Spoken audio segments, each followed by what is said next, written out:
Welcome to SVN news. మహిళా విభాగం state president Varadu Kalyani press meet లో మాట్లాడుతూ కూటమి ప్రభుత్వం ఇచ్చిన హామీలు నెరవేర్చలేని పరిస్థితిలో ఉన్నారు కనుక ఇప్పుడు ఇటువంటి అబండాలు వేయటం తప్ప వారికి ఇంకో త్రోవ లేదని కళ్యాణి చెప్పుకొచ్చారు. అందరికీ నమస్కారం. మీరందరూ చూశారు, ఈరోజు రాష్ట్ర వ్యాప్తంగా ప్రతి నియోజకవర్గంలో కూడా వైఎస్ఆర్సీపీ శ్రేణులు నాయకులు కానీ కార్యకర్తలు కానీ వెళ్ళి ఆ దేవుళ్ళకి పూజలు చేయడం జరిగింది. ఎందుకు? గత కొద్ది రోజులుగా, ఒక 10 రోజుల క్రితం ముఖ్యమంత్రిగా ఉన్న చంద్రబాబు నాయుడు గారు ఒక తప్పుడు ఆరోపణ చేశారు. సాక్షాత్తు వెంకటేశ్వర స్వామి లడ్డూలో కల్తీ జరిగిందని ఒక అబద్ధ ప్రచారం చేయడం జరిగింది. అంటే మనందరికీ తెలుసు, తిరుపతి వెంకటేశ్వర స్వామి ఎంత పవిత్రమైన దేవుడో, ఆ ప్రాంతం అలాగే ఆ లడ్డూ తాలూకా పవిత్రత, ఆ స్వామికి మన రాష్ట్రంలోనే కాదు దేశవ్యాప్తంగా కూడా ప్రపంచవ్యాప్తంగా కూడా కోట్లాది మంది భక్తులు ఉన్నారు. ఆ భక్తుల మనోభావాల్ని దెబ్బతీస్తూ తిరుపతి లడ్డూ మీద ఒక మచ్చ తీసుకొచ్చారు చంద్రబాబు నాయుడు గారు. ఇలాంటి పాప పని చంద్రబాబు నాయుడు గారు చేయడం వలన, ఒక ముఖ్యమంత్రి ఇలాంటి అబద్ధాలు ఆడడం వలన ఆ పాపం కనుక ప్రజలకు చుట్టుకుంటుందేమో అని చెప్పి ఆ పాప ప్రక్షాళన కోసం దేవుడా చంద్రబాబు నాయుడు చేసిన ఈ పాపం వలన ప్రజలకి ఏమీ జరగకూడదని పాప ప్రక్షాళన కోసం వైఎస్ఆర్సీపీ శ్రేణులన్నీ ఈరోజు గుడులకు వెళ్ళి దేవుడికి మొక్కుకోవడం జరిగింది. దీనివలన రాష్ట్ర వ్యాప్తంగా ఉన్న ప్రజలందరూ కూడా దీని మీద ఒక చర్చించుకుంటూ ఉన్నారు. నిజమే కదా, చంద్రబాబు నాయుడు గారు ఒక పచ్చి అబద్ధం చెప్పారు. తిరుమల తిరుపతి దేవస్థానంకి మచ్చ తీసుకురావడానికి ట్రై చేశారు. దానికి కారణం కూడా క్లియర్గా అర్థమవుతూ ఉంది. ఎందుకంటే ఎవరి మీద అభియోగం వేశారు? మా వైఎస్ఆర్సీపీ గవర్నమెంట్ మీద అభియోగం వేశారు. మేము ధైర్యంగా మా జగన్మోహన్ రెడ్డి గారు ప్రధానమంత్రికే లేఖ రాశారు, ఖచ్చితంగా దీని మీద సిబిఐ విచారణ అయినా చేయండి లేదా సుప్రీంకోర్టు జడ్జితో అయినా విచారణ చేయండి అనేసి. మా జగన్మోహన్ రెడ్డి గారు నియమించిన టీటీడీ చైర్మన్లుగా పనిచేసిన బోమన కరుణాకర్ రెడ్డి గారు అయితే వెంకటేశ్వర స్వామి గుడి బయట ప్రమాణం చేయడం జరిగింది. అతను ఏమైనా తప్పు చేస్తే కుటుంబం నాశనం అయిపోవాలని. అంటే ఏ తప్పు చేయలేదు కాబట్టి అంత ధైర్యంగా ప్రమాణం చేయడం జరిగింది. అలాగే వైవి సుబ్బారెడ్డి గారు తీసుకుంటే సుప్రీంకోర్టులో పిటిషన్ వేశారు, సుప్రీంకోర్టు జడ్జితో విచారణ జరపాలి అని.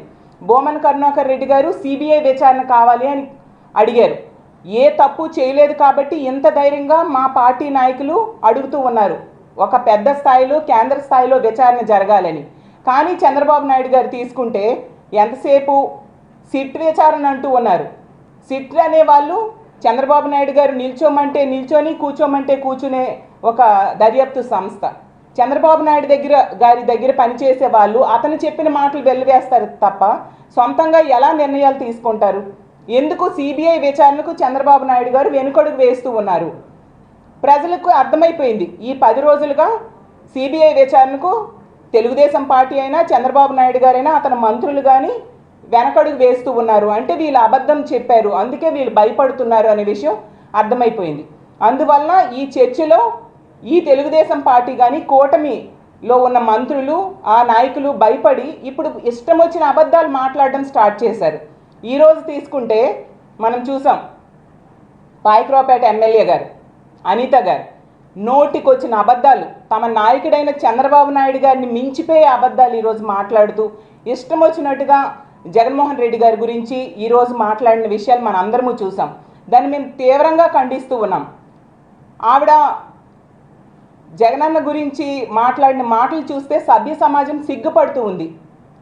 అరే అంట, జగనన్న ఏమైనా ఈవిడికి ఫ్రెండా, తమ్ముడా, అన్న, కొడుక? అరే ఏంటి? ఒక మాజీ ముఖ్యమంత్రి గారిని పట్టుకొని అరే ఏంటి? ఎన్నిసార్లు మీకు చెప్పాలి? మీకు సభ్యతా సంస్కారం మీకు తెలియదా? మీరు నేర్చుకోరా? నెక్స్ట్ ఏమో ఈరోజు చెప్తుంది నేను హిందూని అనేసి. ఆవిడ గతంలో ఒక ఇంటర్వ్యూలో నేను క్రిస్టియన్ని, నా కారులో బైబిల్ ఉంటుంది, నా పర్సులో బైబిల్ ఉంటుంది అనేసి ఆవిడే స్వయంగా చెప్పారు.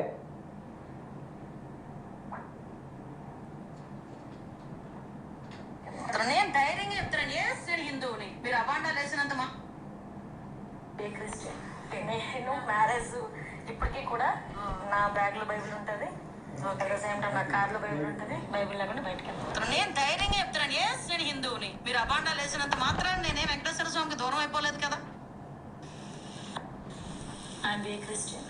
నేను మ్యారేజ్ ఇప్పటికీ కూడా నా బ్యాగ్ లో బైబిల్ ఉంటుంది, అట్ ద సేమ్ టైం నా కార్ లో బైబిల్ ఉంటుంది. బైబిల్ లేకుండా బయటకు వెళ్ళిపోతాను. నేను ధైర్యంగా చెప్తున్నాను, ఎస్ నేను హిందువుని. మీరు అబాండాలు వేసినంత మాత్రం నేనే వెంకటేశ్వర స్వామికి దూరం అయిపోలేదు కదా. గంటకొక మాట మాట్లాడే ఈవిడ జగన్మోహన్ రెడ్డి గారి గురించి మాట్లాడే అర్హత ఈవిడకు ఉందా అని నేను ప్రశ్నిస్తూ ఉన్నాను.